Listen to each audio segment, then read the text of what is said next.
Alright guys, I am back with my review of this week's WWE Monday Night Raw for March 17th, 2014. And the show starts off with Triple H coming out.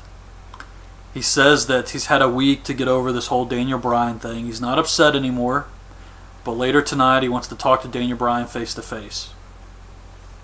So, Randy Orton and Batista come out, and they're upset that the main event at WrestleMania could potentially be a triple threat match. And Triple H is like, you don't have faith in me? You think I'm going to lose to Daniel Bryan? So they all start arguing. Triple H lays into him. He says, I'm sick of all of this. I'm sick of Hollywood movie stars coming back and trying to tell me how to run a business. I'm tired of technically gifted guys having to rely on me to hold their hands to win matches. And he just goes off on Batista and Orton, which was cool. And he actually says that there will be a triple threat match at WrestleMania 30, because if he beats Daniel Bryan, he's going into the triple threat match for the title. Now, at first, I'm sure a lot of people are thinking, someone has to stop this egomaniac. But if you think about it, this is actually good. The main event needed to be a triple threat match regardless. You cannot just go out there with Batista and Orton. It's going to be terrible. So it needs to be a triple threat match. But having Triple H make this announcement adds more excitement to the Daniel Bryan Triple H match. Daniel Bryan still needs to win this match. He has to win this match. But I do think Triple H being in the match and potentially going for the world title later on adds more excitement to the Daniel Bryan Triple H match. And it will actually make it mean more when Daniel Bryan beats him at WrestleMania. Backstage, Batista's leaving. He says coming back was a big mistake. Then it's the Usos versus the Real Americans. And the Real Americans are getting along. Cesaro hits the neutralizer on one of the Usos for the win. They kind of screwed up the whole high five thing at the end of the match. Like Swagger was waiting for a high five and Cesaro didn't see it. Then Cesaro went for one and Swagger didn't see it. But other than that, they were getting along. Kane tells the Shield that they're becoming a liability. They speared him on SmackDown. Yeah, he told them to come out there and he asked them to attack the Big Show and they refused, and he attacked them first, but they still speared him. Of course they're a liability. Then it's Sheamus versus Titus O'Neil. They're doing some St. Patrick's Day stuff. Hornswoggle's out there. Titus O'Neil comes out dressed like a leprechaun or something, and he tries to beat up Hornswoggle. Sheamus Brogue kicks him, gets the win. Then Sheamus says he's going to win the Andre the Giant Battle Royal at WrestleMania. And Christian, who is doing commentary, attacks Sheamus and kill switches him on the floor. Cena comes out and he says he's afraid of Bray Wyatt. He's afraid of what he stands for, and he's afraid that the people may actually be listening to what Bray Wyatt's saying. This was good. I really like this. But it's just weird that he's coming out this week and talking about how he's afraid of Bray Wyatt when last week he was making a huge joke out of him. What the hell is this? So Bray Wyatt comes on the Titantron and he says that Cena's never faced anyone like him before, and he doesn't care if he dies at WrestleMania as long as the people see Cena the way he sees him. This was great stuff. It's Daniel Bryan versus Randy Orton, and Orton hits Daniel Bryan with a cane. And he looks up and he says, "It's no DQ. Ring the bell." You kidding me? There's no bell to ring. It's no DQ. That was hilarious. So he canes Daniel Bryan. Bryan canes him. Orton hits Bryan with a chair. And Batista comes out and spears Orton. Bryan covers him and gets the win. Then Batista hits the Batista bomb on Randy Orton. I thought the match was pretty good. And the finish with Batista, I mean, you have to add him in there. He's part of the main event at WrestleMania, so he's got to be included somewhere. So I thought this was fun. Paul Heyman comes out, and he says the last few opponents The Undertaker has faced at WrestleMania really pushed him to his limits. And he shows this awesome video that shows the history of the streak, how The Undertaker is getting more and more worn down with every battle, how time has started to affect The Undertaker. And now Brock Lesnar is coming up. This video was great. That's all they did for the whole Brock-Undertaker thing this week. So Undertaker wasn't there, Brock wasn't there, but they had Heyman, they had this video, and the video was very well done. Backstage, Stephanie is pissed off at Triple H because If he becomes the champion, how is he going to fulfill his COO obligations and their family? He's going to be on the road.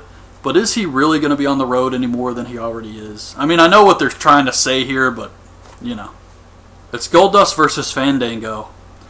And Goldust was not happy at the end of this match. I don't know what the hell went wrong here. Goldust got his eye busted open. Spots were botched. It was a huge clusterfuck out there. I don't know what the problem was. But Goldust hits the final cut for the win. And he's visibly upset after this match. The man has a temper, that's for damn sure. Then Kane comes out, and he wants to talk to Jerry Lawler because he's blaming Lawler and his Memphis connections for the Daniel Bryan Occupy Raw segment. How all those people were allowed in the ring. And he calls Lawler into the ring, and then he calls out the Shield. He wants the Shield to destroy Lawler. They refuse, and they end up triple powerbombing Kane. Now, I really have no idea where this is going, but I think because they put off breaking up the Shield, I think one of the Shield members is going to align themselves with Kane, and it's probably going to be Ambrose. And he's going to secretly be working with Kane against the other two members of the Shield, and then they will break the Shield up, and it's going to be like a big surprise or something. It's the Funkadactyls versus AJ and Tamina. Naomi returns here. She's wearing a bedazzled eye patch. I think one of the rap members of Immature used to wear one of those too. They had their match. Naomi was good here. She hits the split leg moonsault on AJ for the win. Afterwards, AJ's pissed at Tamina, and Tamina pushes her. I do not care about this at all. Then we find out Mr. T is going to the Hall of Fame in the celebrity wing, and I actually like how they have all the superstars every year, and then they have the celebrity. So as long as they do it like that, this doesn't bother me at all. I know some people get upset with Drew Carey and other people like that going in, but it's a celebrity wing. It's not like they're going into the Wrestler Hall of Fame. So I have absolutely no problems with Mr. T going in. It's Big Show, Dolph Ziggler, Mark Henry, and Big E versus Ryback, Damian Sandow, and Alberto Del Rio. And I thought this match was boring as hell. Big Show hits a chokeslam on Damian Sandow for the win. And I think it's really sad that Sandow takes the pin here instead of Curtis Axel. That just shows you how much they think of Sandow right there. Bray Wyatt faces Kofi Kingston again, beats him with his sister Abigail. Pretty much a squash match. But they played this hype video for Bray Wyatt versus John Cena. And the video was great, don't get me wrong. But they tried to make it look like these guys have this long history. And they really don't. Not a lot has happened between these two guys to deserve a video like that. So Triple H comes out and he calls out Daniel Bryan. And he really puts Daniel Bryan over here. So watching this, I was thinking, finally, they're finally putting Daniel Bryan over. For weeks, they've been calling him a B-plus player and beating the crap out of him. They're finally putting him over. And he says Daniel Bryan has had a ton of crap dumped on him, but he keeps coming back, and he's earned his respect. And Triple H goes to leave, and then Stephanie comes out with a bunch of cops. And the cops get in the ring, and they arrest Daniel Bryan for what he did on Raw last week. And Triple H is like, "What are you doing? Stop this. I told you, I got this. Let me handle it." And he gets in the ring, and the cops have handcuffed Daniel Bryan. They're holding him down with billy clubs. And Triple H is like, "Stop, because you're not even real cops." Well, when he said that, I was thinking they're never real cops because real cops could not participate in something like this. And they're always just local indie wrestlers. But, you know, that's outside the storyline and everything. But he says, "You're not real cops." So they leave. And that was the swerve. So now it's Triple H with a handcuffed, defenseless Daniel Bryan. And he proceeds to beat the shit out of Daniel Bryan. He throws his head into a bunch of stuff. He rips his shirt off, punches him. Daniel Bryan tries to fight back with headbutts. Triple H puts his head against the ring post and cracks it with a chair. And then he pedigrees him in the ring while he's still handcuffed. And that was the end of the show. And I thought this was awesome. This beatdown lasted a very long time, but it kicked ass. And whether you think that's good for the storyline, where Daniel Bryan is always getting beat up, at least they had him handcuffed here. I mean, that's one positive. And the beatdown did kick ass. It was fun to watch. So, Triple H. I'm not saying he is on steroids. But it is WrestleMania season. and the guy is huge, so I don't know. But as far as the show goes overall, I thought it was a decent show. Match-wise, there was nothing really great this week. And Undertaker wasn't even there, but they did have some cool video packages. I guess that's something. And they had the awesome beatdown of Daniel Bryan. That was cool. What else? What else was good on here? I mean, the Cena Bray Wyatt stuff, their promos on each other were good too. So, yeah, it's hard to come up with something. So I actually would have to say this was probably below average now that I think about it some more. But anyways, that's my review. Hope you guys liked the video. Leave your thoughts on the show in the comments, and thanks for watching.